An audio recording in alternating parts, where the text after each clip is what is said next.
بسم اللہ الرحمن الرحیم۔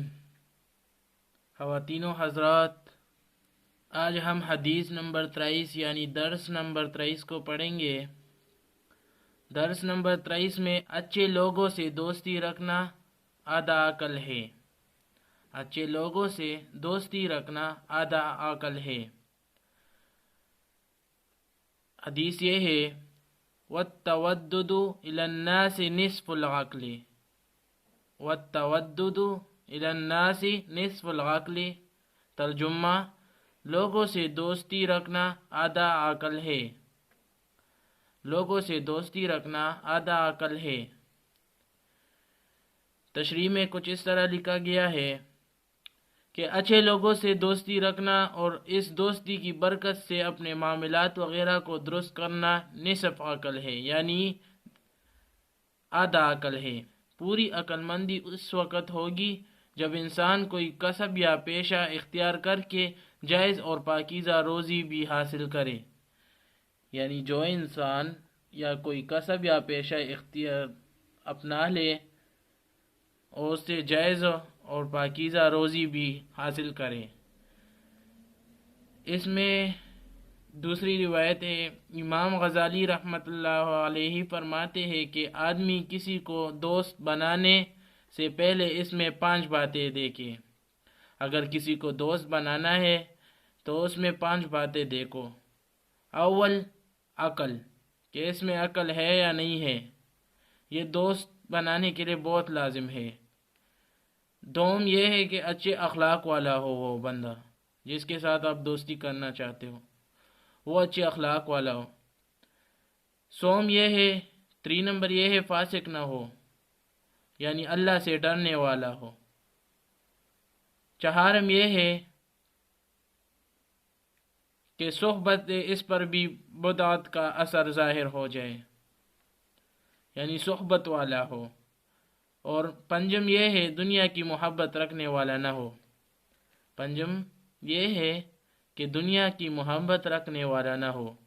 بھائی دوستو، اگر آپ نے ہمارے چینل کو سبسکرائب نہیں کیا ہے تو سبسکرائب کر لو اور بیل آئیکن کو آل پہ کر دو تاکہ ہماری ویڈیو آپ تک پہلے پہنچ سکے۔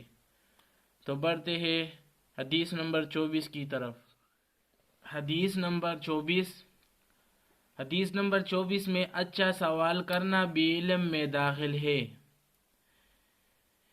یعنی وحسن السؤال نصف العلم وحسن السؤال نصف العلم۔ ترجمہ: اچھے انداز سے سوال کرنا آدھا علم ہے۔ اچھے انداز سے سوال کرنا آدھا علم ہے۔ تشریح: کسی علمی مسئلہ میں خوب سوچ سمجھ کر اچھی طرح سوال کر کے اپنے شک کو دور کرنا آدھا علم ہے، یعنی اپنے استاذ وغیرہ سے ایسا سوال کرنا جو آپ نے سمجھا ہو، یہ آدھا علم ہے۔ اس سوال کی بنا پر اس کا شک اور تردد ختم ہو جائے گا